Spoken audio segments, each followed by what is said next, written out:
Queridos, quero saudar a todos os presentes com a paz do Senhor. Quero pedir-lhes carinhosamente, àqueles que podem, que tornem os vossos assentos.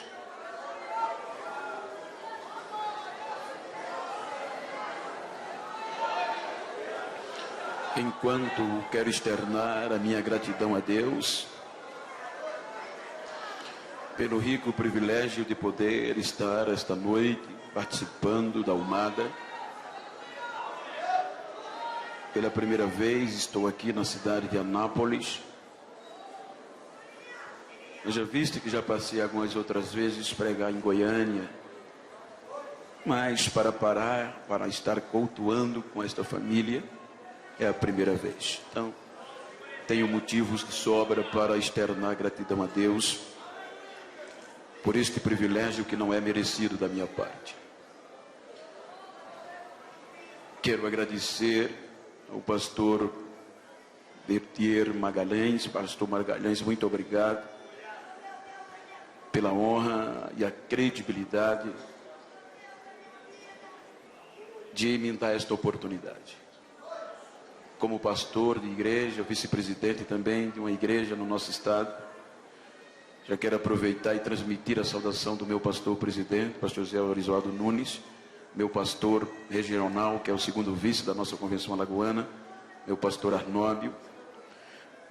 E como eu vinha dizendo, como vice-presidente daquele campo, eu sei que não é fácil nos dias que vivemos ter a coragem que o Senhor teve de acreditar a tribuna desta igreja a quem o Senhor nunca viu.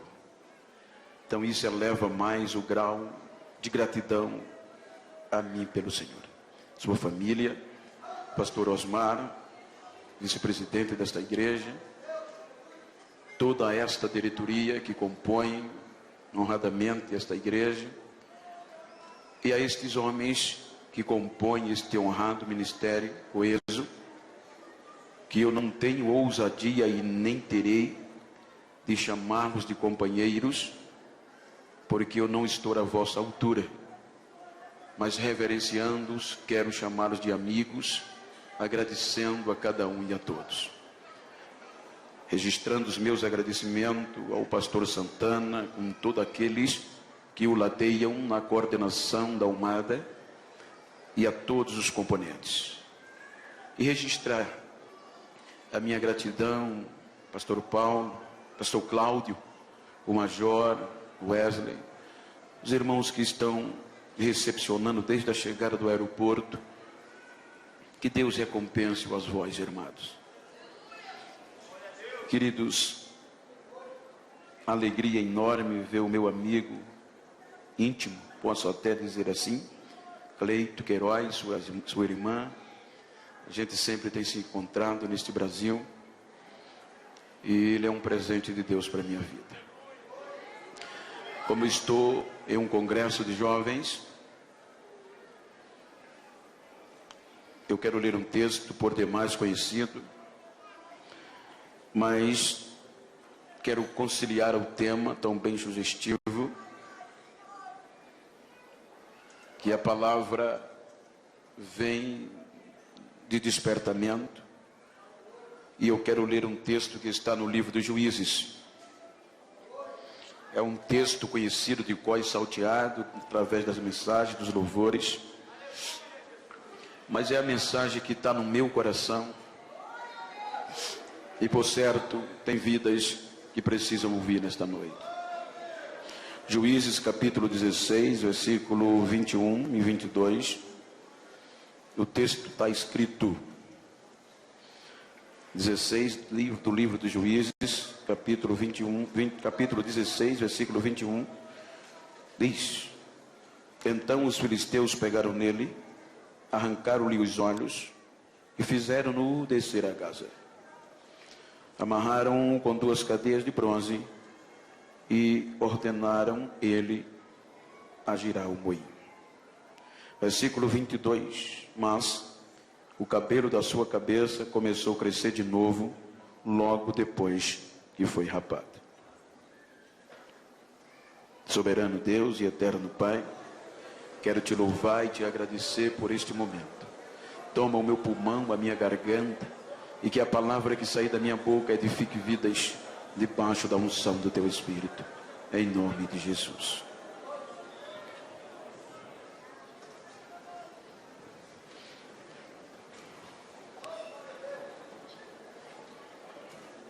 Tenho lido um texto propositalmente para falar de um contexto de despertamento para uma geração em ascendência, uma geração fenomenal, que é a geração odierna. Quando nós partimos do pressuposto das vantagens e das desvantagens em comparação às gerações, nenhuma outra geração viveu o que nós estamos vivendo. A Bíblia nos mostra a oportunidade que nós temos de evoluir cada dia mais. Só para os irmãos ter uma pálida ideia, esta geração é uma geração bombardeada para desistir. É uma geração que teria, dentro das probabilidades humanas, 1001 motivos para não estar presente neste congresso, haja vista que as ofertas são muitas. Há uma preocupação quase que generalizada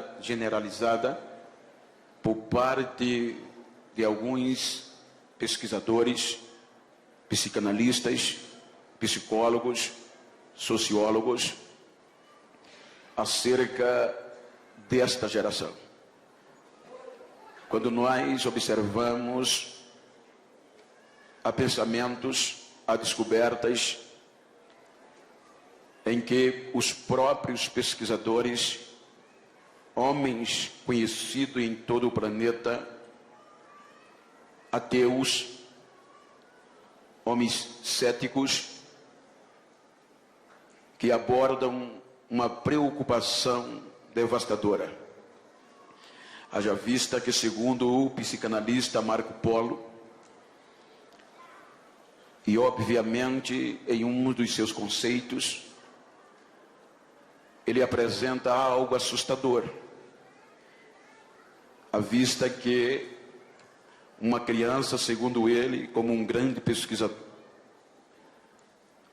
quando ela atinge 7 anos de idade, ela hoje, na geração que vivemos, ela consegue ter mais informação no cérebro do que os imperadores de Roma durante o seu período.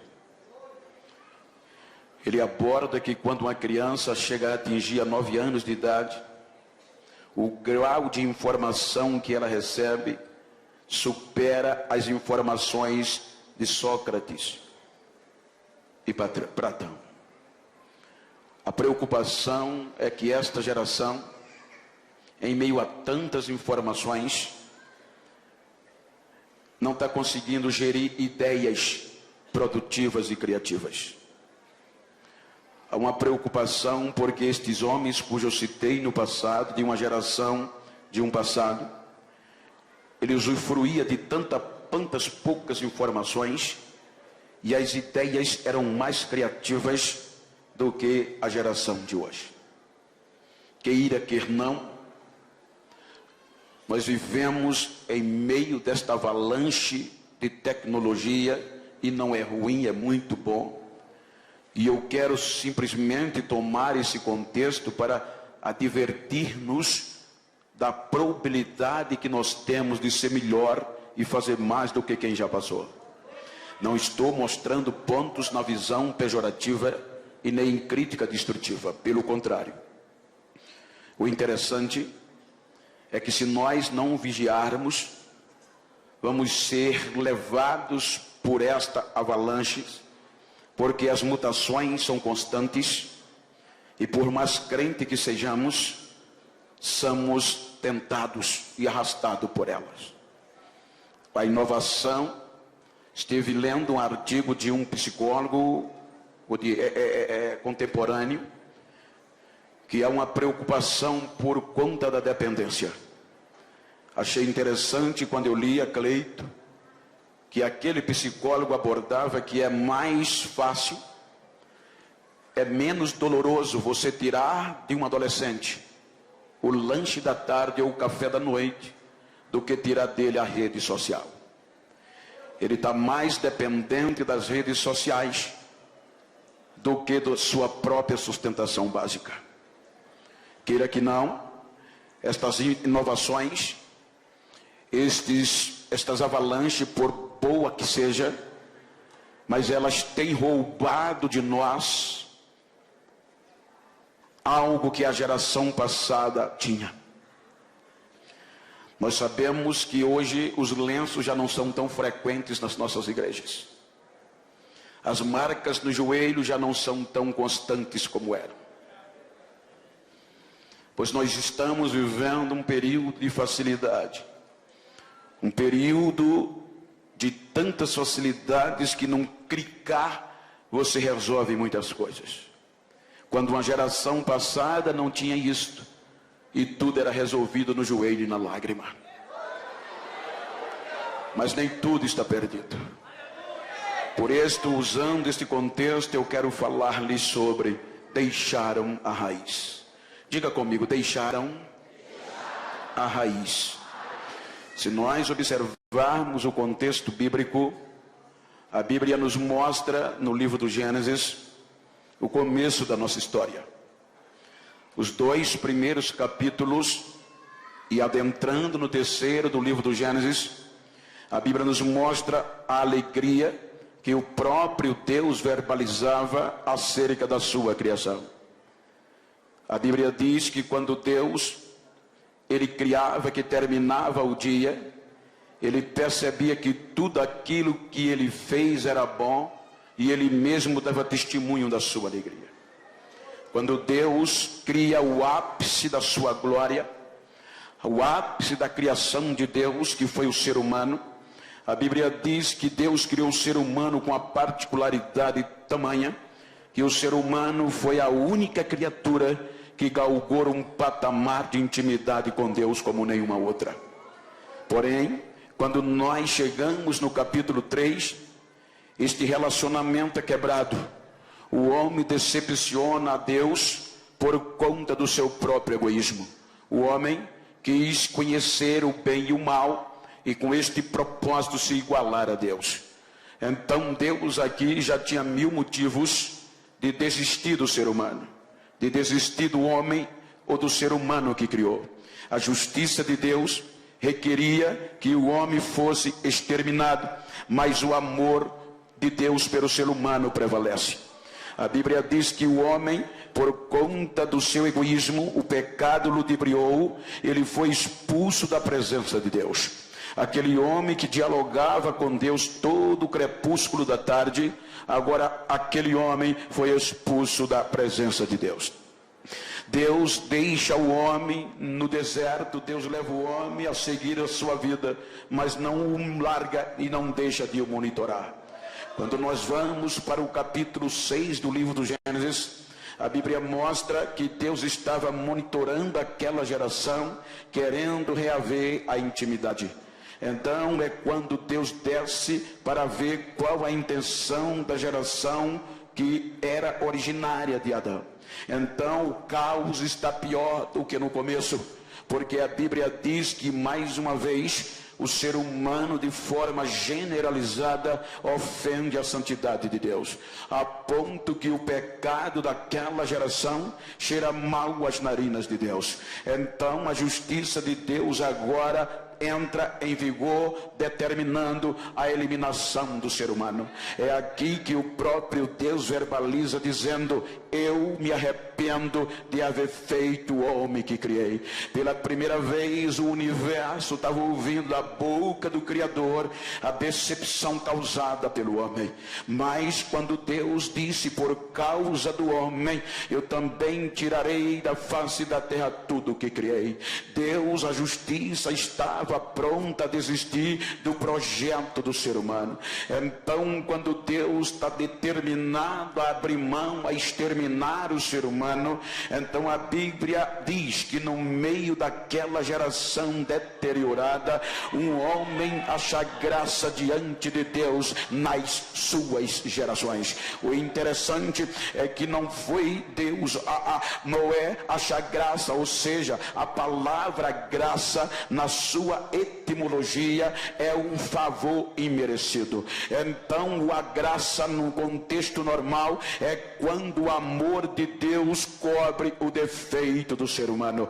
Então o amor de Deus mais uma vez cobre o ser humano, e Noé, sua família, 8 almas e um casal de cada animal no planeta é preservado da destruição da ira de Deus. Portanto, quando o dilúvio vem, estes 8 almas e um casal de cada animal são preservados. Portanto, quando a gente chega no capítulo 8, então a Bíblia diz que Deus vem a Noé. Agora Deus vem quebrantando e quebrantado nas suas palavras. Deus chama Noé agora em um contexto lógico. Deus estava dando a oportunidade para o homem recomeçar. Quando o homem recomeçava, agora Deus faz com que o homem pise no planeta Terra mais uma vez. E Deus faz uma nova aliança com a geração de Noé. Nunca mais eu farei o que eu acabei de fazer. Nunca mais eu destruirei com água o mundo nem o homem. Então Deus faz uma aliança com o sinal no céu. Quando nós vamos para o capítulo 11, esta geração agora provinda de um contexto lógico de Noé, de um recomeço, mais uma vez decepciona a Deus, porque a Bíblia diz que esta geração no capítulo 11 se entrou mais uma vez no egoísmo e quis se livrar de Deus. A Bíblia diz que a terra gozava de um só idioma quando tiveram esta péssima ideia: criaremos uma torre cujo cume chega às nuvens do céu. Porventura Deus queira desistir e destruir a terra com água, nós temos como nos livrar dele. Então é quando Deus vem, observa, e agora Deus espalha aquela geração, e aí vem as diversidades de idiomas que hoje nós estamos vivendo. Quando nós chegamos no capítulo 12 do livro do Gênesis, o negócio fica melhor, porque agora Deus faz algo inusitado desde a criação do homem. A Bíblia diz que Deus resolve criar um projeto de resgate, o maior projeto de resgate da intimidade entre ele e o homem, mais uma vez. Pela primeira vez desde a queda do Gênesis, do capítulo 1 no capítulo 12. Era a primeira vez que Deus estava entrando em uma terra idólatra dentro desta geração, para mais uma vez depositar crédito ao ser humano. A Bíblia diz que Deus vai lá na terra onde o povo era idólatra. A família de Abraão também era idólatra, adorando o sol, a lua como um Deus que os protegia. Então Deus vai lá e faz uma proposta a um homem chamado Abraão: sai da tua terra, do meio da tua parentela, e vai para uma terra que eu te mostrarei. O maior projeto missionário na visão transcultural do Antigo Testamento. Não vou entrar nas entrelinhas, mas agora era Deus querendo reaver a intimidade com o ser humano de novo. Então na geração de Abraão, aí você vai encontrar que pela primeira vez desde a queda do homem, Deus pôde falar com o ser humano abertamente. Aí Deus volta a dizer: Abraão é meu amigo. Agora mais uma vez o homem é chamado amigo de Deus na geração de Abraão. Abraão resgatou a intimidade pessoal entre o homem e Deus, em um contexto literal, mas não no contexto espiritual, porque ele era simplesmente o começo de um projeto e um berço espiritual que culminou em Jesus Cristo. Quando nós passamos a geração de Adão, aí deparamos-nos com uma nova geração, a geração conhecida como a geração de Isaac. A geração de Isaac, ela andou nos passos do próprio pai, ele conservou o que o pai ensinou. Quando nós passamos da geração de Isaac, deparamos-nos com uma geração de Jacó, uma geração que teve o encontro com Deus no val de Jaboque. A Bíblia nos mostra algo interessante.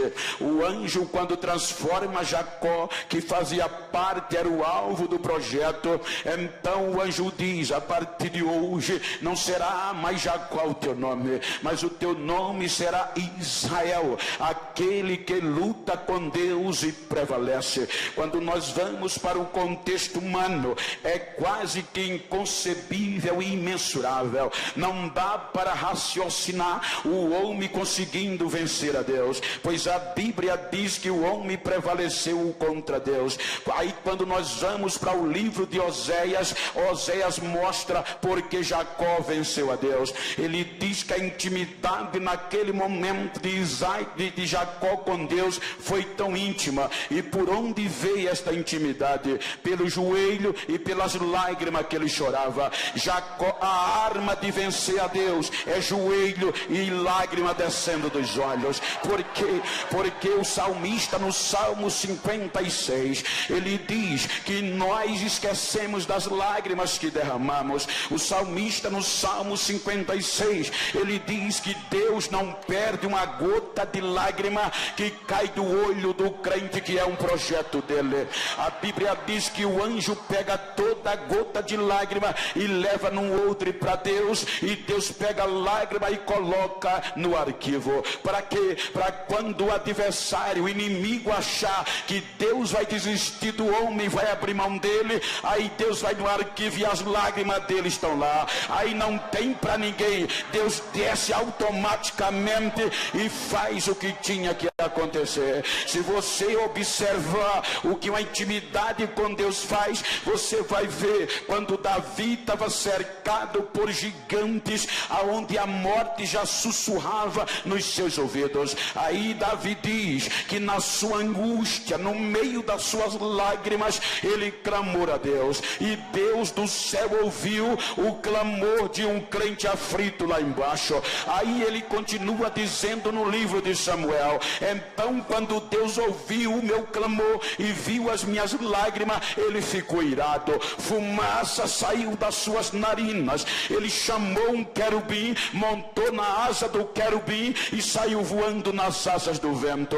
Aí ele diz: o relâmpago apareceu, o trovão começou a trovejar, e tudo debaixo dos seus pés se tornou escuridão. Quando você vai para a ciência, olha o que Deus faz por causa da lágrima de um projeto seu. A ciência diz que nenhum outro astro tem tanta glória no universo feito o Sol. A ciência diz que o Sol tem uma camada chamada coroa, que ela chega a atingir cerca de 2 milhões de graus Celsius. É muito calor, ninguém consegue encarar o Sol frente a frente. Mas por causa da lágrima e do choro de um projeto, aí Davi diz que quando Deus desceu para livrar, tudo dos seus pés se tornou escuridão, o sol se escondeu, a glória de Deus suprimiu a glória do sol. Aí Davi começa dizendo no seu cântico: então tudo debaixo dos seus pés se tornou escuridão, e Deus vinha, e por onde ele passava, as brasas se acendiam pelo resplendor da sua glória. Ele desceu e me resgatou das mãos dos meus adversários. Intimidade com Deus, ela é baseada em lágrima e em marca nos joelhos. Isto é que faz a diferença. Quando nós passamos a geração de Jacó, lá no Egito, deparamos-nos com a geração de José. Ainda no livro do Gênesis, A Bíblia diz que a intimidade de José com Deus era tamanha que Deus lhe mostrou o futuro que haveria de acontecer. Ele tinha tanta convicção que era um projeto de Deus, que antes dele morrer, ele chamou os seus irmãos e disse: quando eu morrer, não enterre os meus ossos na terra do Egito. Carregue o meu osso numa bolsa, num saco, mas não enterra aqui. Por que, José? Porque certamente Deus visitará o seu povo e levará para a terra que prometeu. O meu lugar é na terra prometida. Leve os meus ossos com você. Aí a partir daqui apareceram os carregadores de ossos. Quando nós passamos pela geração de José, nós deparamos com a geração de Moisés. Moisés tinha uma intimidade com Deus tamanha que quando ele subia ao monte, o monte estremecia. É por isso que o escritor aos Hebreus diz que Moisés, já sendo grande, recusou-se ser chamado filho da filha de Faraó. O que isso implica, pastor? Isso implica dizer que ele alargou o privilégio de ser chamado neto da maior potência política e econômica da época. Para quê? Para preferir sofrer com o povo de Deus, para por um momento só não gozar do pecado que o povo pecava, mas tendo uma visão de uma promessa futura. Por isso ele abriu mão de tudo. Quando a intimidade era tão tamanha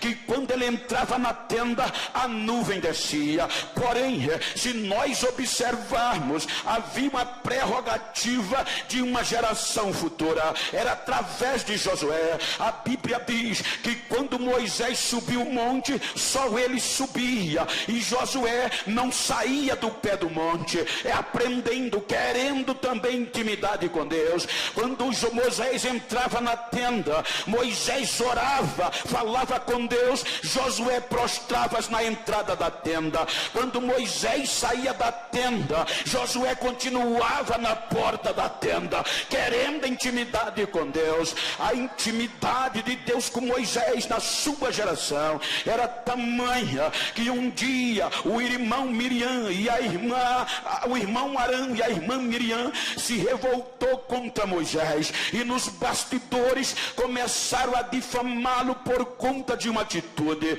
Então Moisés nem sabia, mas Deus já ouviu lá de cima. Isso é que é amigo. Aí Deus vem e não diz a Moisés, diz: Moisés, eu quero uma reunião particular com você, com Miriam e com Arão. Leve-os para fora da tenda. Quando os três saíram fora da tenda, aí Deus desce e fala para Miriam e Arão. Disse Miriam e Arão: eu falo com os profetas, falo sim, mas com os profetas eu falo por meio de visões e de sonhos, mas com Moisés não. Moisés eu falo com ele cara a cara, olhando nos olhos dele. Ei, diga para quem está ao seu lado, se você puder, diga: se quer ter problema, fale mal de mim. Falar mal de um projeto de Deus é arriscado demais. Projeto de Deus tem intimidade com ele.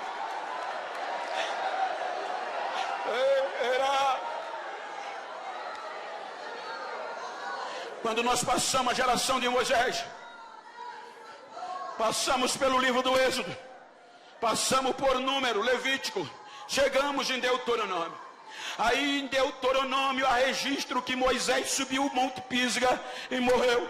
Só Deus sabia da morte de Moisés. No arraial ninguém sabia. Moisés de lá mesmo partiu para a glória. Até o corpo Deus resolveu dar um jeitinho e não deixar exposto. Então agora houve crise, houve silêncio. Com quem é que Deus desce sem ninguém saber? Aí Deus vai lá no arraial e chama Josué e diz: Josué, esforça e tem bom ânimo, meu servo Moisés é morto, e agora sou eu e você que vai colocar o povo na terra prometida. O meu negócio agora é com você, Josué. A geração de Josué guardou a intimidade. Veja que foi através de Josué que Deus colocou o povo na terra prometida. Aí a gente chega no livro de Juízes, capítulo 2, a Bíblia diz que Josué distribui a terra e morre, no versículo 8 por aí.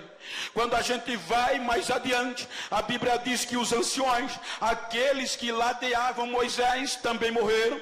Aí vem o versículo 10. O versículo 10 diz que levantou uma nova geração que não conhecia Deus e não tinha intimidade com os seus milagres. Uma geração que levantou-se levada pela modernidade da época, pelo egoísmo da época. Uma geração que não sabia o que era milagre e não sabia o que era lágrima no olho. Uma geração que não tinha marca no joelho. Uma geração que andava na base da razão, segundo o seu entendimento. Uma geração que perdeu a sensibilidade com Deus. Então é aqui que começa o drama, porque pela primeira vez este povo, projeto especial de Deus, é entregue à escravidão. Como lá no Egito foram 430 anos aproximadamente, a maioria deles foi de escravidão, mas agora era a primeira vez que o projeto de Deus estava sendo escravo dentro da terra da promessa. É inadmissível, pela primeira vez da história do povo de Deus, o povo estava sendo escravizado dentro da terra da promessa. Por 8 anos Deus entrega este povo na mão dos moradores da Mesopotâmia. Então o que é que acontece? Vai passando os anos, porque é inadmissível um crente ser oprimido dentro da igreja. Israel ser escrava no Egito até era concebível, mas agora escrava dentro da própria pátria, o povo, isso não é não dá para assimilar. 8 anos de escravidão. Aí esta geração resolveu voltar ao passado. Esta geração resolveu esquecer um pouco da razão e entrar pelo contexto da fé.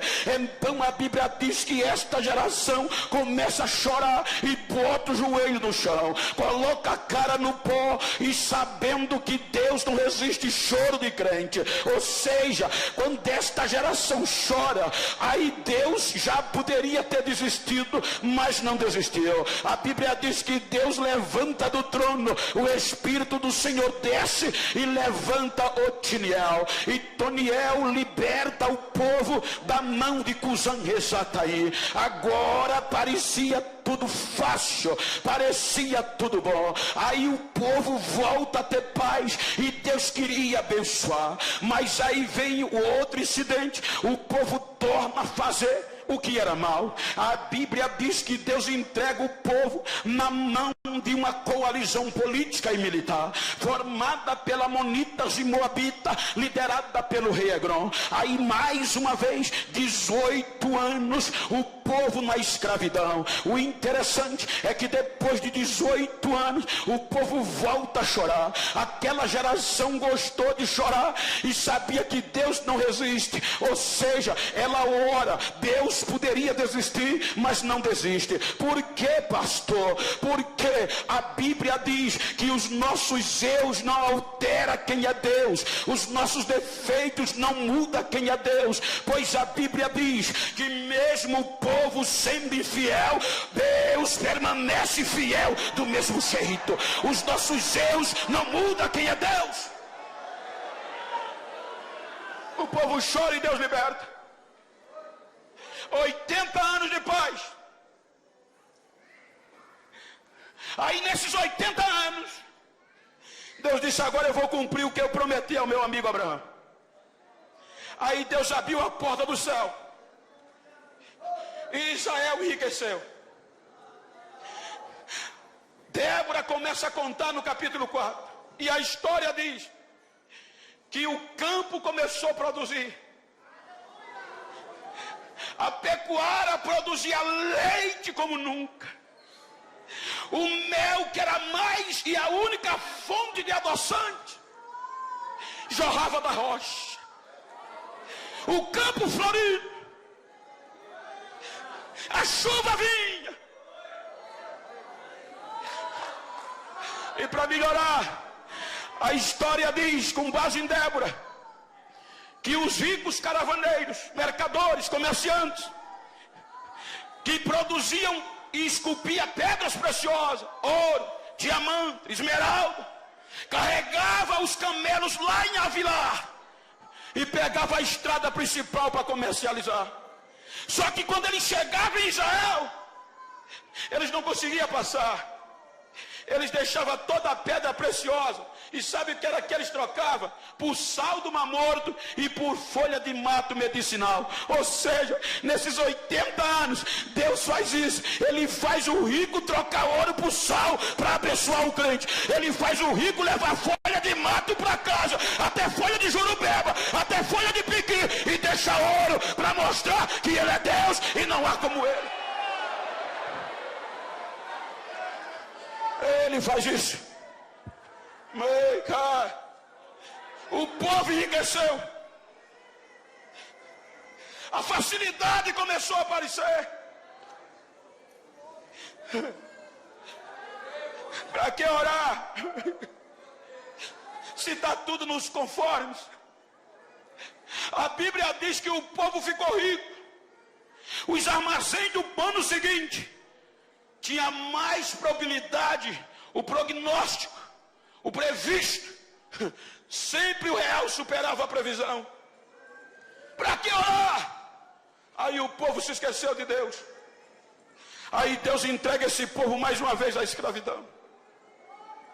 E agora Deus resolve entregar para doer. A Bíblia diz que Deus entrega o seu povo na mão de Jabim, rei de Canaã. Quem era Jabim? Por 20 anos, duramente. Era o homem que sabia por onde entrava a riqueza de Israel. Aí a Bíblia diz que Jabim sabia que os caravaneiros vinham pelo sul. Ele colocou brite no caminho do sul. Ele sabia que pelo norte entrava mais ouro. Ele fechou o caminho do norte. Ele sabia que pelo leste vinha pedra preciosa. Ele colocou soldado no caminho para os mercadores não passar. Ele sabia que do outro lado os 4 pontos cardeais ele fecha com brite de soldado. Aí é que por isso que Débora diz em Juízes: os viajantes vinham e não podiam passar, tomavam caminhos tortuosos e não chegavam nas aldeias de Israel. Aí com isso o povo foi empobrecendo mais uma vez, porque sem Deus não dá não, sem Deus não vale a pena. Aí agora Deus faz o povo chorar. Enquanto a crise assolava, o povo ficou tão pobre que não tinha escudo e não tinha lança. O que é que Deus faz? Cala! Só que Jabim era bom de guerra. O exército poderoso fechou tudo, vou minar, e minou, empobreceu o povo. Só que Jabim cometeu um erro estratégico de guerra. O que é que houve? A Bíblia diz que ele fechou todas as entradas, mas ele se esqueceu de fechar um circo de oração que funcionava debaixo de um pé de palmeira. Ele esqueceu de fechar o lugar de intimidade com Deus. A Bíblia diz que debaixo do pé de palmeira tinha uma mulher que não aceitava a crise. A lágrima rolava debaixo do pé de palmeira. Deus, vem Deus, vem Deus. E Deus desceu. Intimidade. Não tenho tempo e nem quero me estender. Você entra no capítulo 6. O povo volta a fazer o que era mal. E olhe que a Bíblia diz que o livramento que Deus deu foi grande das mãos de Jabim. Quando você chega no capítulo 6, o povo erra de novo. Por que eu estou dizendo isso? Para você saber que Deus não desiste de nós.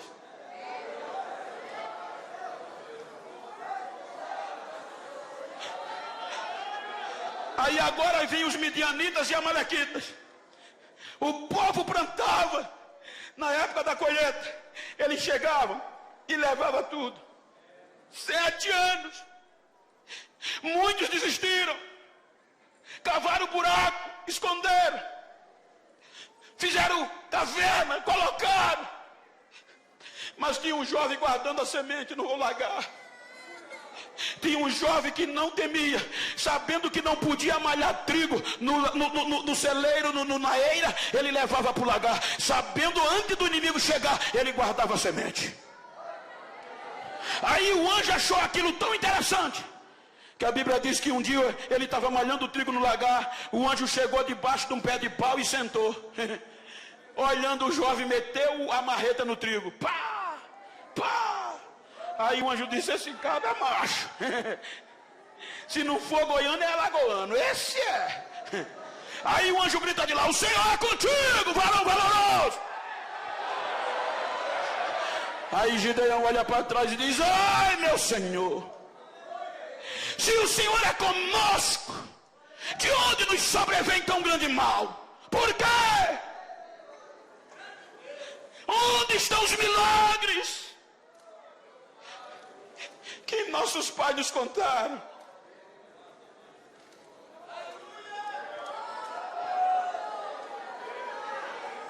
Olha a pergunta de Gideão: onde estão os milagres?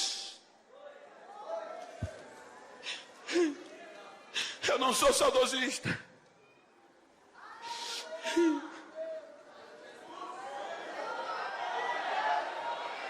mas às vezes dá saudade do nosso tempo antigo, quando a gente não tinha WhatsApp, quando a gente não tinha Facebook, quando a gente não tinha tantos flashes nas nossas igrejas, quando a gente não tinha cantor famoso, quando a gente não tinha pregador famoso, quando a gente não precisava depositar cachê para ninguém vir pregar, que a palavra valia. Ai, mesmo sem cantor famoso, quando o hino da harpa aparecia, Jesus começava a batizar da galeria para o fim da igreja, o batismo caía. Aonde estão os milagres?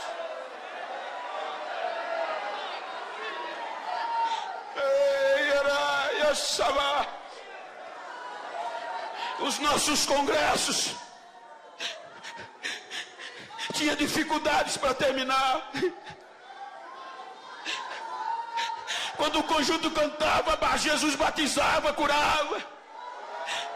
Terminava os cultos e jovem era difícil controlar. Sacudidos pelo poder de Deus, desmaiado, correndo para lá e para cá dentro da igreja. Quem morria ressuscitava.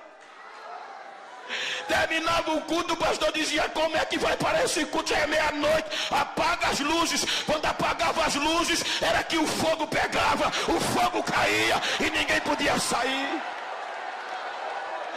Leva para casa como bota dentro do carro de mão, leva nas costas. A gente saía com o enxofre dos carros de mão, dentro do carro de mão, falando em língua, profetizando, tendo visão, e os não crentes correndo atrás. Eu quero, eu quero, eu quero, eu quero. Era milagre em praça pública.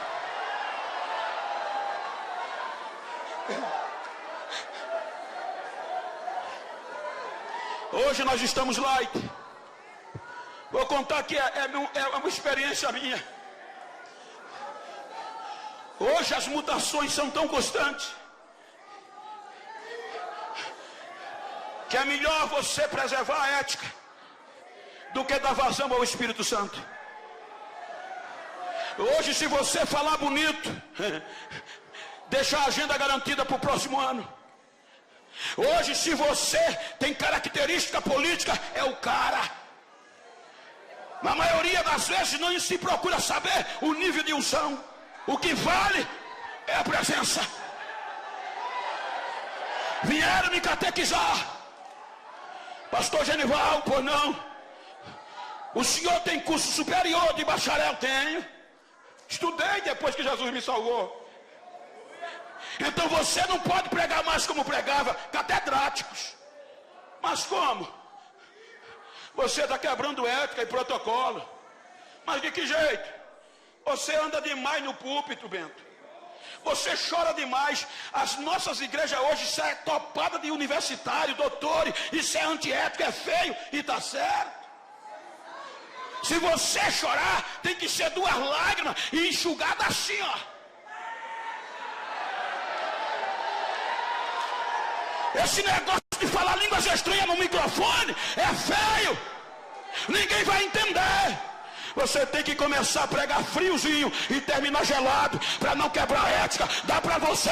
Eu digo, dá não, doutor. Mas por quê?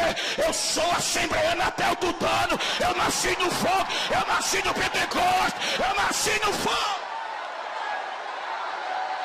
Cadê a geração do milagre? Cadê a geração que não vai deixar essa chama apagar? Cadê a geração que com anel ou sem anel ainda fala em línguas estranhas, ainda profetiza?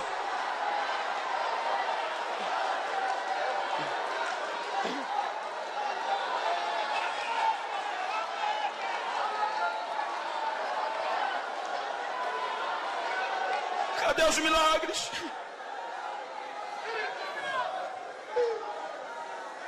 Há mais preocupação no número de CD e DVD que vamos vender. Há mais preocupação em deixar a agenda do ano que vem agendada do que provocar os milagres na casa de Deus. Eu não vim pregar chave de carro, eu não vim para aqui pregar chave de carro, eu vim para aqui pregar avivamento. Ainda tem milagre.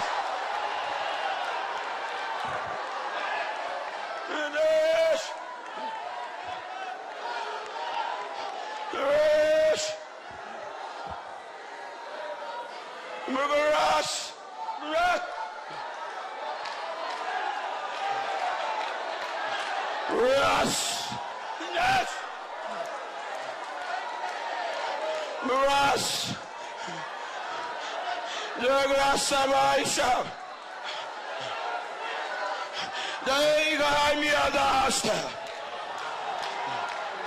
Elas pro extemploite obras, Miguel mega e ras, Elia garas, ras, Elia paregedal.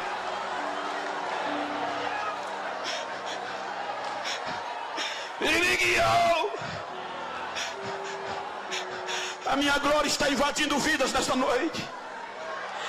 Eu estou sacudindo uma geração pentecostal como nunca antes na história.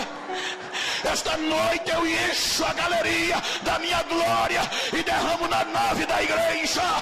O meu espírito está renovando vidas, porque eu estou distribuindo dons neste momento, diz o Senhor desta igreja.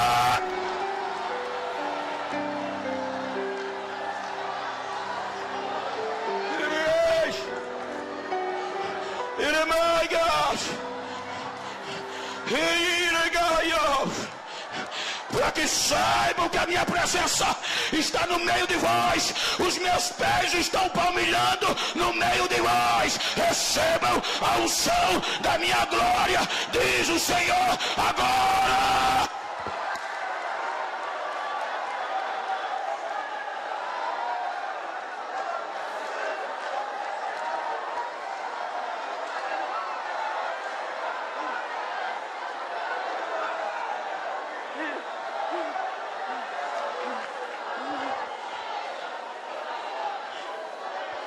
Onde estão os milagres que os nossos pais nos contaram? Quando você passa Gideão, o povo volta a errar. Aí o Espírito Santo usa Meleque. O povo volta a errar. O Espírito Santo levanta a tola. O povo volta a errar. O Espírito Santo levanta Jair. O povo volta a errar. O Espírito Santo levanta Jefté. O povo volta a errar. O povo errando, Deus levanta Ibizã. O povo volta a errar, Deus enche o jovem Abidom. Aí a gente chega no capítulo 13 de Juízes.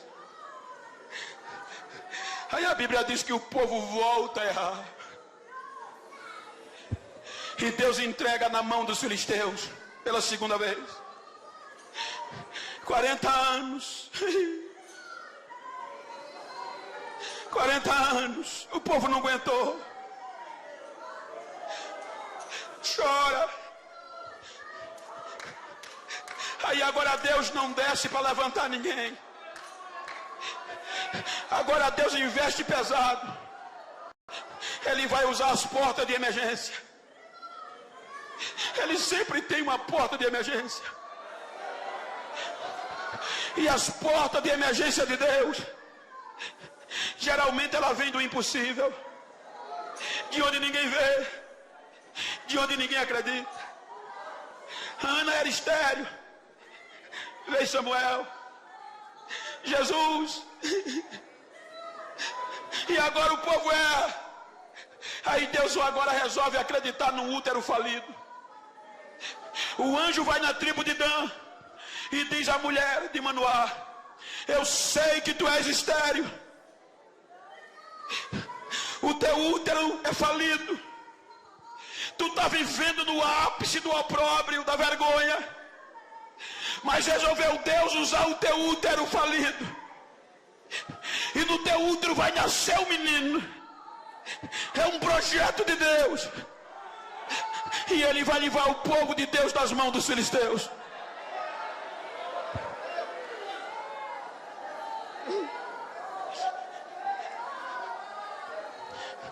A mulher aceita a proposta, e o capítulo 13 diz que o menino nasce. O anjo disse à mulher: ensina ele é nazireu, ele não pode beber nada derivado da uva, não pode comer comida imunda, não pode tocar em cadáver, e não pode passar navalha na cabeça. Ensina ele. Foi aqui que Salomão escreve os provérbios no sentido familiar. Ensina o menino no caminho que se deve andar, para quando ele crescer não se desviar. Veja que Salomão não diz que ensina o caminho, ele manda ensinar no caminho. Por quê? Porque ensinar o caminho qualquer um pode ensinar, mas você corre o risco de se perder. Mas ensinar no caminho é impossível se perder, porque você vai junto, você vai na frente. É por aqui, a gente chega. Quando a gente vai terminando o capítulo 13, a Bíblia diz que o menino ia crescendo, e o Espírito Santo incitava o menino, provocava ele. O Espírito Santo via o menino crescendo, e o Espírito Santo ia dizendo: tu vai ser uma bomba nas minhas mãos, eu vou sacudir a tua geração por meio de você. Quando a gente chega no capítulo 14, o menino cresceu.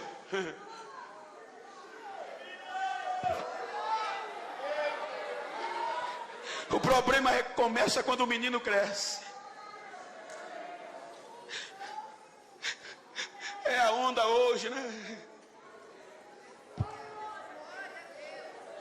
Essa semana eu recebi um telefonema dos Estados Unidos da América, de uma agência de publicidade, querendo ser meus agenciadores nos Estados Unidos. Pastor, a gente é agenciador de muitos pregadores e cantores famosos, e será uma honra para a gente ter o senhor na nossa agência. Oh, meu filho, eu já tenho.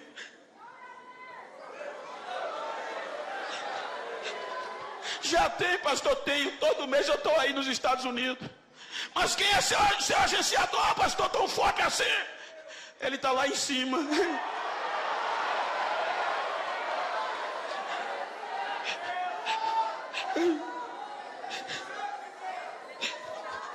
O menino cresceu. E quando o menino cresce, a onda é essa: entrei com os 2 pés, quebrei tudo. Quebra nada. Quem quebra é Deus, quem refaz é Deus. Outro dia eu fui pregar em um congresso, pastor, experiência para os jovens, que é na minha vida. Era cerca de 23, 25 mil pessoas. E como a mídia não estava ainda na alta, o pastor, como o senhor, nem por vídeo me conhecia, o coordenador que me convidou, quando eu fui subindo o degrau do ginásio, as pernas tremeram, porque só tinha catedrático da Itália, dos Estados Unidos, professores de Harvard, professores de muitas faculdades teológicas do Brasil e do mundo, e o congresso era muito grande. Aí quando eu fui subindo as escadas, o pastor olhou, aí olhou para o coordenador e disse: quem é aquele preto que vai subindo sem ordem? O coordenador disse: é o pregador da noite. Ele é de onde? De Maceió, Alagoas, nordestino. O pastor disse: pode vir alguma coisa boa do Nordeste? Em um culto desse, tu vai convidar um nordestino e tu escolheu mais um negro do beiço virado. Vai pregar aqui não. Levantou, foi onde eu estava, disse: Bento, eu não te conheço, nunca te vi, não vai dar para tu pregar hoje. Só tem catedrático, você não vai ficar com raiva não. Fico nada, pastor. Então ele virou as costas, fui me sentar. Deus não deixou ele sentar. Ele fez a volta. Chegou onde eu estava, olhou para mim e disse: eu vou te dar 10 a 15 minutos. Tu prega qualquer coisa aí, tá bom? Porque depois a gente grande vai pregar. Só para você não ficar triste, tá bom? Tá, pastor, não tem problema não. Peguei o microfone, já entrei com 220. Mas eu entrei pegando fogo, voando faísca. Quando deu 10 minutos, Jesus disse: agora é comigo. Aí Jesus começou a batizar no meio do povo. O povo começou a correr. Jesus começou a restaurar vidas. O altar pegou fogo. Os doutores quebraram a época. Olhava para cima, chorava e começava a gritar: a glória é dele, ele dá quem quer, a unção é dele, ele dá quem quer. O pastor chorava feito criança, olhava para mim e só tinha o direito de dizer: vai, negão, o dia é teu, vai, negão, vai, vai, vai, vai. É Deus que faz.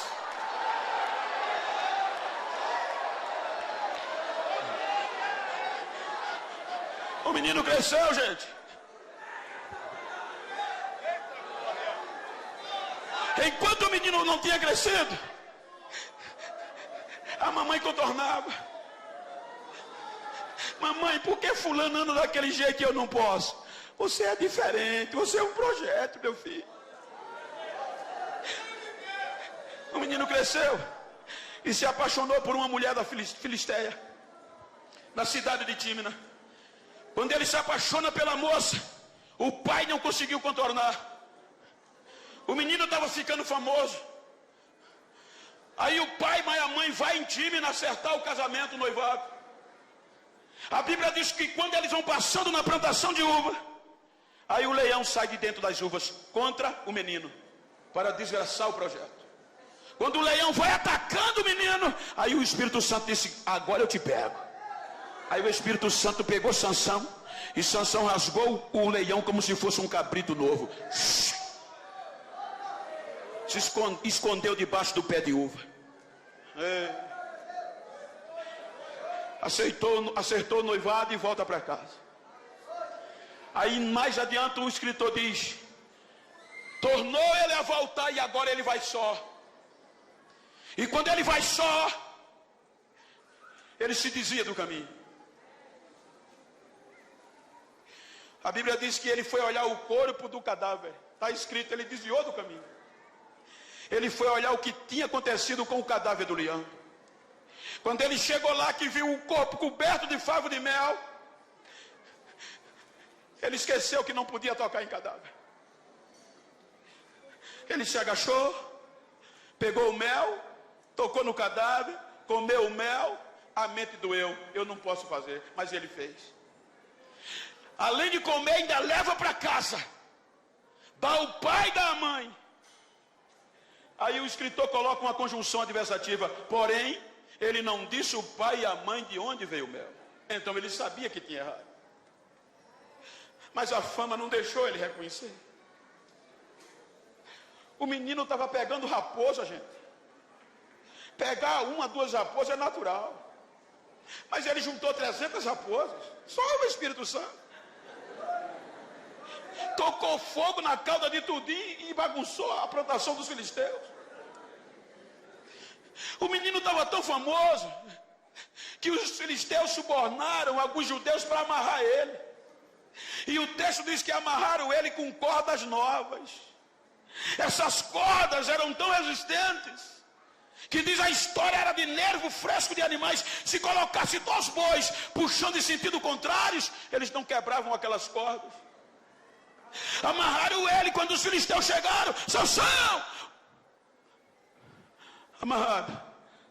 Ele quebra as cordas como se fosse um fio de linho queimado. E depois que quebra a corda, ele grava um CD musical. Se fosse hoje, A Bíblia diz que ele pega uma queixada de jumento, mata 1000, mata 500, mata mais 500, faz um montão, e ele sai cantando. Com a queixada eu matei 500, com outra fiz um montão, e bababá. Ficou famoso, já estava gravando até aí.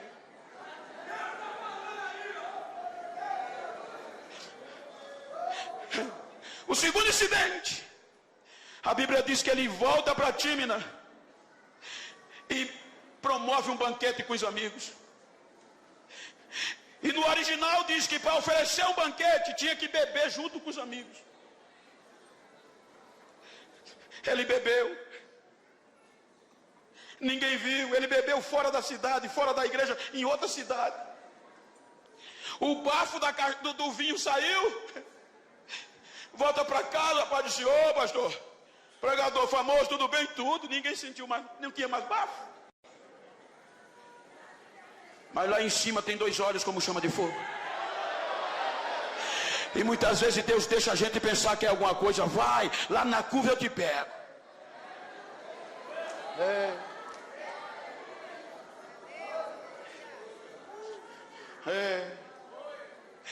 O capítulo 15 era para Sansão recomeçar, gente. Beber ninguém viu.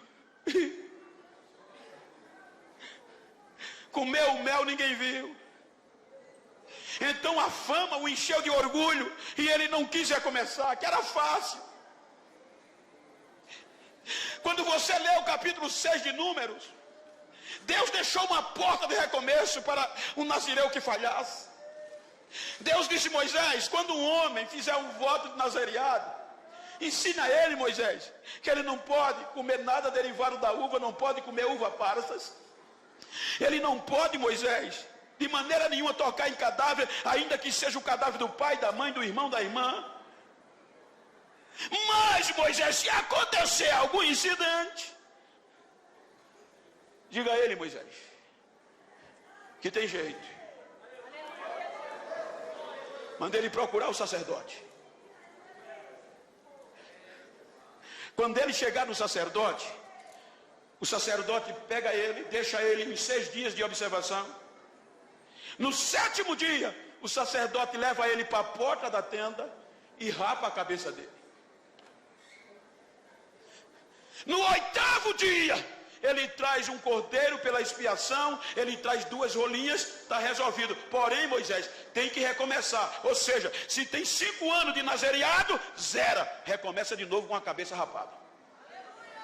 Só que para beber ninguém viu. Está na lei. Para tocar no cadáver ninguém viu, deu para esconder. Mas já pensou? Amanhecer no outro dia com a cabeça rapada na porta da igreja?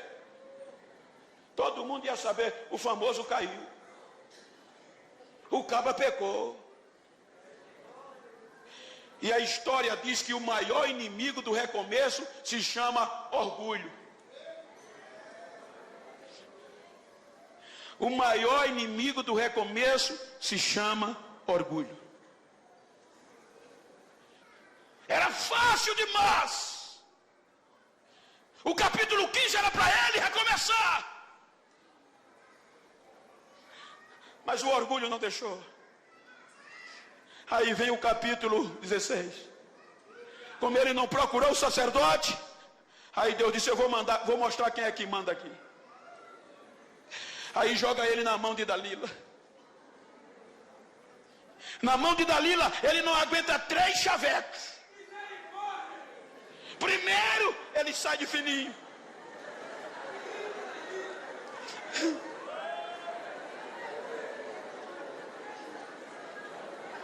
Segundo, ele sai de fininho, mas no terceiro ele não resiste.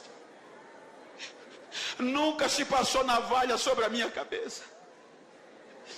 Porque no dia que raparem a minha cabeça, eu serei igual a qualquer outro projeto. E dormiu. Aí Dalila aproveita, quando ele dorme, Dalila passa a máquina 0. Deixa lisinho. Sansão, já vem os filisteus. Isso é fácil, eu vou fazer como fiz das outras vezes. Quando levantou, O mais precioso não estava mais. O Espírito Santo tinha saído. É aqui que o tema nos desperta. Ter cuidado. Dá uma olhadinha para esse jovem que está ao teu lado e desperta.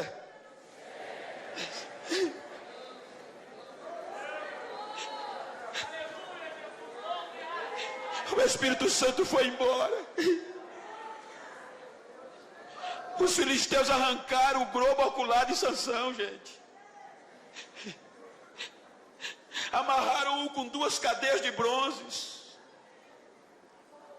Jogaram ele no cárcere para girar moinho. Sabe quem girava moinho? Jumento. Agora um projeto de Deus.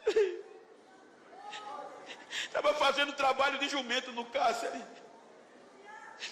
Os filisteus tiraram 99% do que Sansão tinha.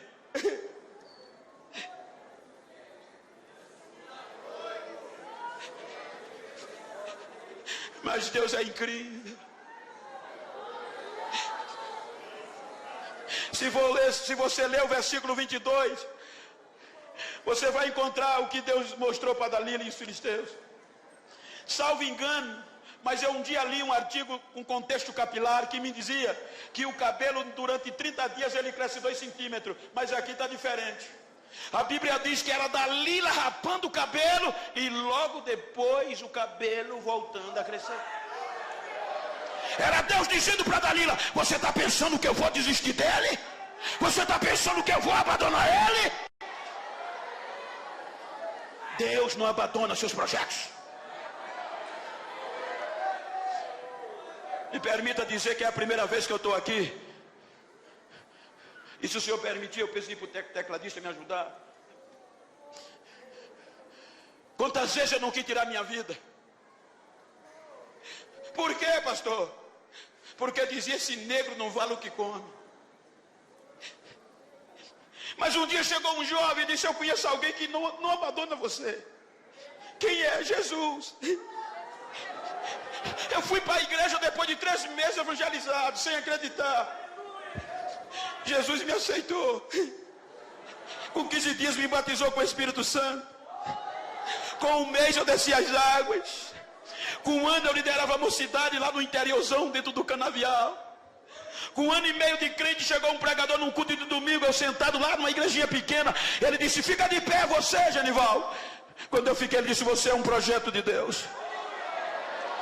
Deus te tirou do pó e vai fazer você andar no meio dos príncipes. O mundo vai ouvir falar o teu nome e o Brasil vai ser pequeno para você pregar. Só que era impossível na ótica humana, na lógica do homem. Pobre, dentro do canavial. Foi tão sério que com 3 dias depois, um grupo de obreiros foi me aconselhar. E com razão. Genival, você chegou na igreja agora. A gente já tem anos aqui. E para você não ficar triste, não acredita naquilo que ouviste do pregador, não. Mas por quê? Porque você é diferente, não tem jeito. Mas eu não sou crente. Mas você tem 3 defeitos que não vão te aceitar. Então quais são os meus defeitos? Tu é pobre, analfabeto e preto.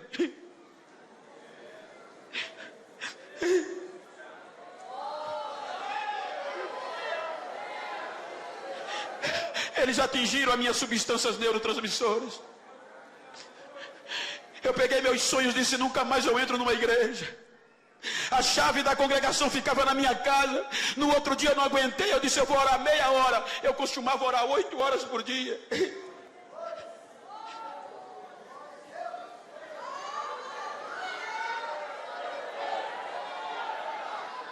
Quando eu dobrei o joelho meia hora para me levantar, não consegui, porque tinha 2 mãos nos meus ombros dizendo: fica aí que eu vou mostrar quem eu sou a você.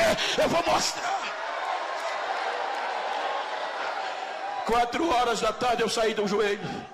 Quando vou para casa, nem cheguei em casa, um adolescente veio me dar a notícia: a tua menina Gisele saiu de casa às pressas passando mal. Vai para o posto de saúde, muito precário. Quando eu cheguei no posto de saúde, o médico disse: olha, eu fiz o que pude, entre.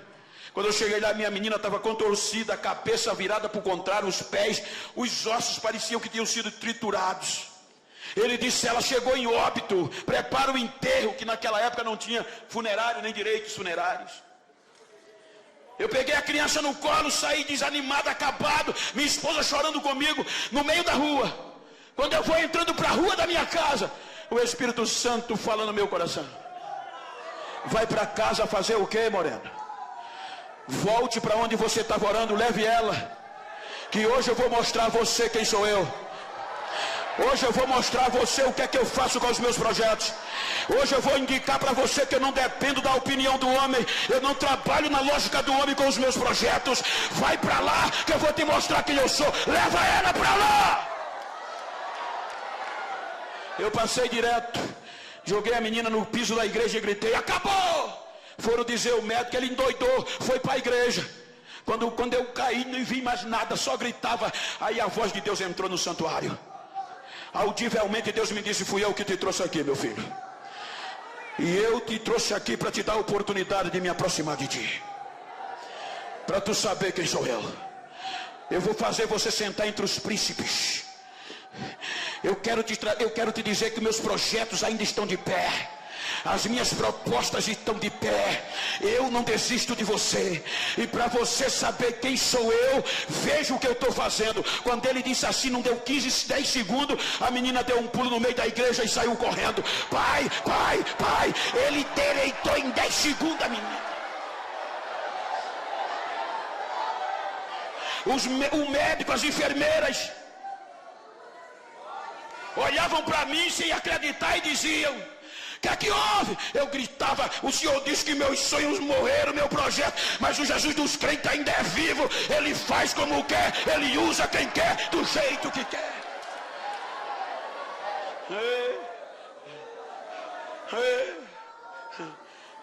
Desperta. Hoje eu estou pregando para a juventude, é por isso que eu estou dizendo isso. Hoje, se eu for atender os convites, eu não volto mais para casa. Hoje eu recebo cerca de 30 a 40 convites por dia. 2 vezes por mês eu tenho que cruzar os oceanos a convite para pregar o Evangelho. No Brasil, eu ando mais de avião do que de carro, filho. Mas por que o Senhor está dizendo isso? Deus não desiste dos seus projetos.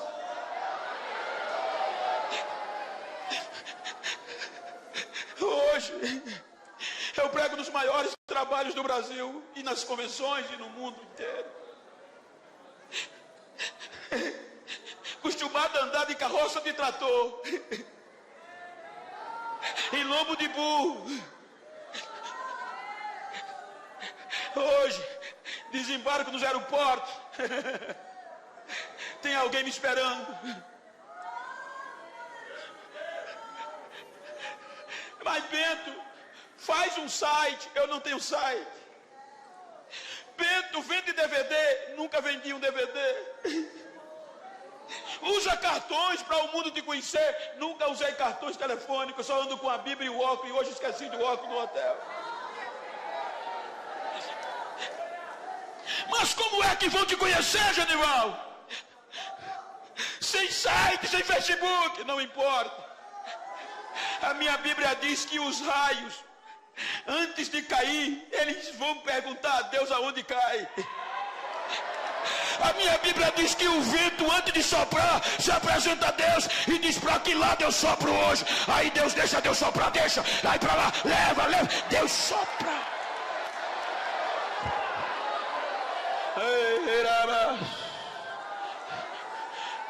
Reias tiraram 99% do projeto de Deus, jogaram no cárcere, humilhamos a ele e o seu Deus. E era comum os pagãos fazer um culto em ação de graça quando venciam os seus adversários. A Bíblia diz que os filisteus fizeram um culto em ação de graça a Dagon, no templo de Dagon. que lotou a igreja, a casa. A Bíblia diz que entre príncipes, mulheres e homens, a casa lotou, que só no teto tinha cerca de 3.000 pessoas penduradas. Para quê? Para ver o projeto sendo humilhado, pastor Santana. A Bíblia diz que quando a festa estava boa, aí o príncipe dos filisteus disse: manda buscar o Sansão, um projeto falido, para a gente se divertir com ele. Agora o projeto de Deus, Senhor, algemado, sem visão, sem direção. Aí o guia vai lá no cárcere buscar ele. Me permita, pela intimidade, pastor. O guia vai lá no cárcere. Wesley, me ajuda aqui. E Sansão está lá, conjecturando. O guia pega Sansão e ele vem rebocado para o templo de Dagon. Um projeto que arrancava portão de cidade, o projeto que botava homens, milhares para correr. Agora um guia rebocando ele. Quando ele chega no templo de Dagon, a Bíblia diz que o povo brincava com ele. Você sabe o que isso quer dizer?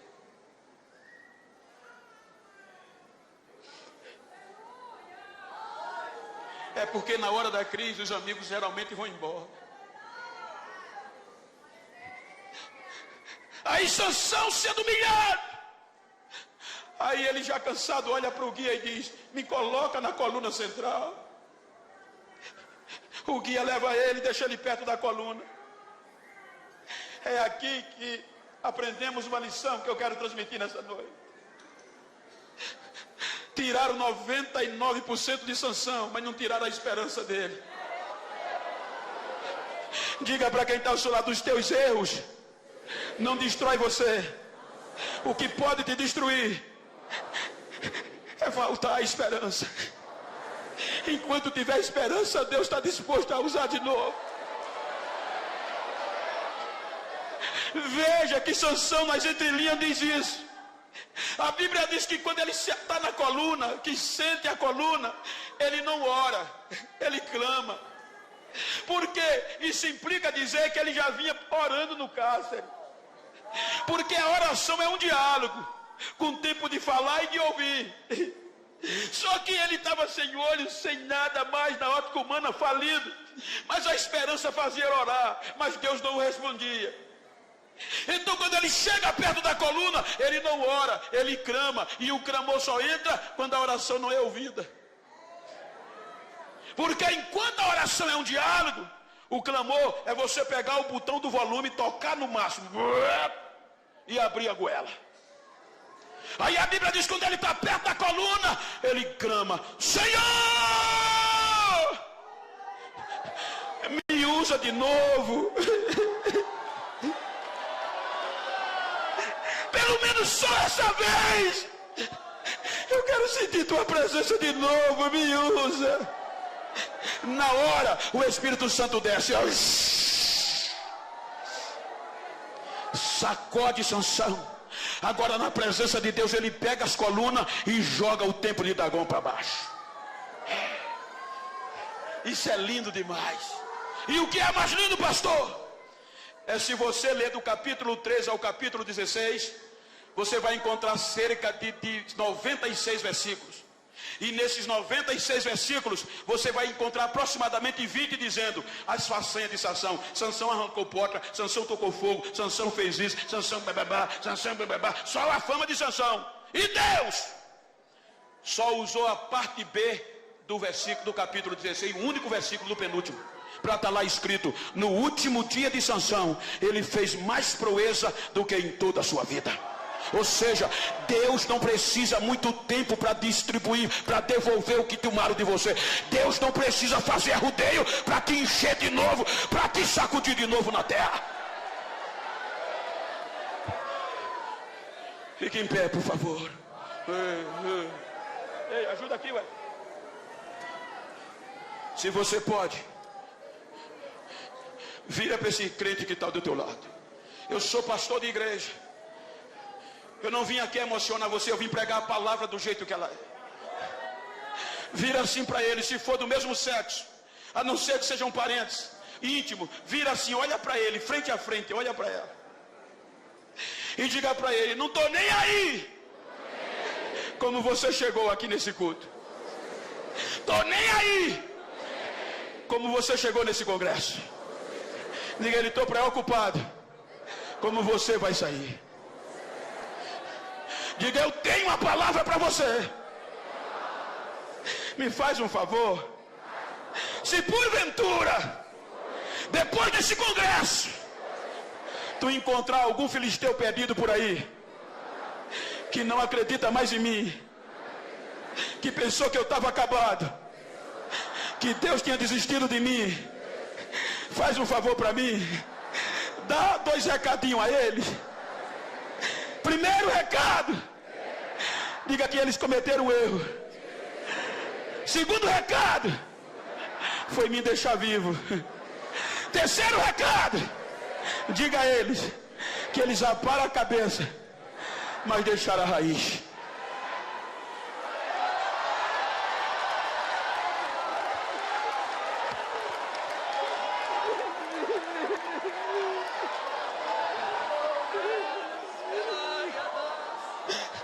Enquanto tiver raiz, tem esperança. Os filisteus podem até tirar o cabelo, os filisteus podem arrancar até a farda, os filisteus tiram a credencial, os filisteus podem até criticar, defamar, eles cortam o cabelo porque o cabelo é para fora, mas a raiz é para dentro. Só quem mexe é Deus, só quem vai é Deus, só quem vai lá é Deus.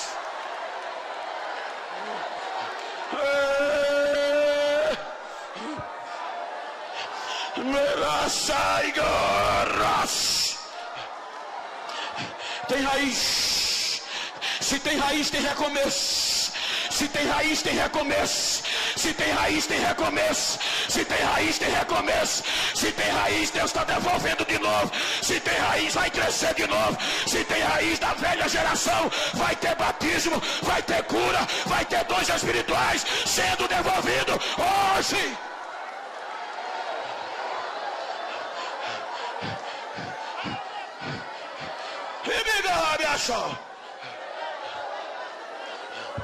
Arraiga gachal. Remiedes. Jacob Rosaia legal. Ele me colossel. Ampsite ktayo do. Ai no buraya samura. Ebio megasta kadado. Sou eu que faço.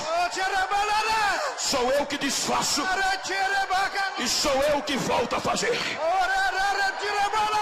Esta noite eu estou restaurando sonhos. Esta noite eu estou restaurando projetos.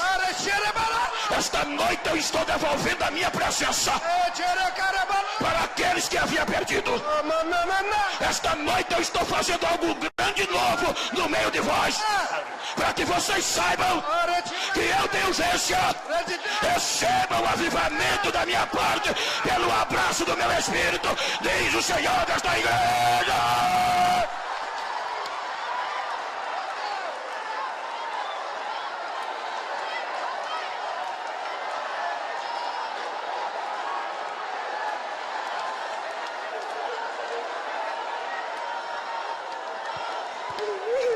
Pastor Margalhães, me perdoe, mas eu vou quebrar a ética. Eu estou sendo cheio de uma unção sobrenatural. Recebe a unção que está descendo aqui agora.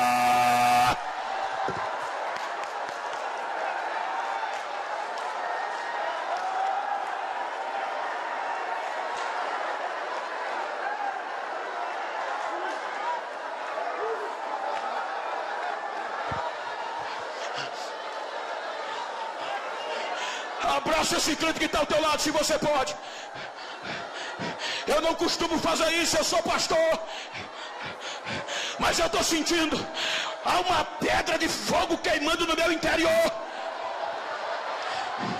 O Espírito Santo está me outorgando a transferir para vidas aqui nesta noite. Segura esse crente, abraça ela, abraça ele, vai, mas segura mesmo, profetiza para ele, diga: Deus não desiste de nós. Diga para ele: Deus não desiste de nós. Diga: eu só vou te largar quando eu ouvir línguas estranhas. Eu só vou te largar quando eu ver o barulho do cabelo voltando a crescer. Eu só vou te largar quando haver recomeço.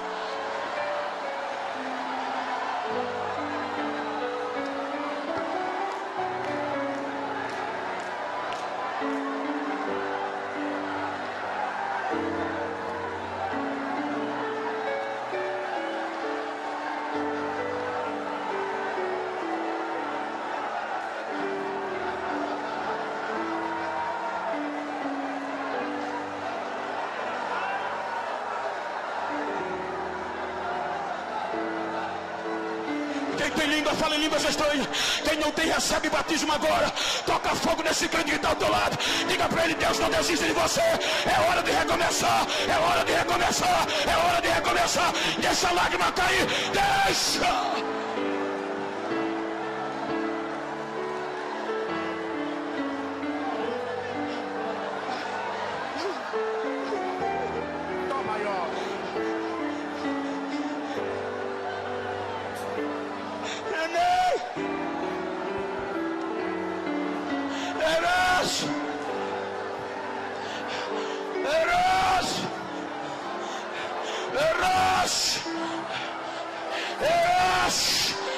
Existe um Deus no céu.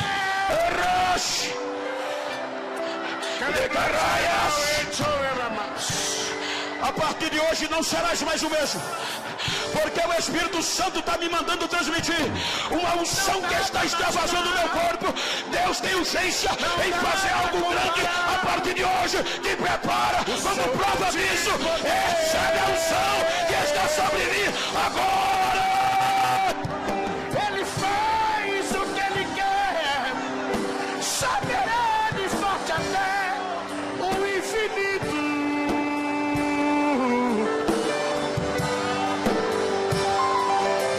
Ganha a luta sem lutar, vence a luta e faz cansar o inimigo. Deixa eu ouvir o barulho de línguas estranhas. Jesus, batiza agora com teu Espírito. Jesus, renova agora. Batiza a crente agora, Jesus. Neste congresso da Almada, aqui tem uma geração que ainda está de pé. Tem uma geração que está sendo despertada. Tem uma geração comprometida. Adora, adora, adora. Vai mudar a tua história hoje aqui. Quando Deus quer fazer, ninguém pode parar. Ninguém. É Ele que faz. É Ele que faz. É Ele que faz. É Ele que faz. É Ele que faz. É Ele que faz. Se Ele sopra a voz de feliz, Ele sempre resolve. Pega um bicho em Deus. O seu braço é capaz de parar o trovão.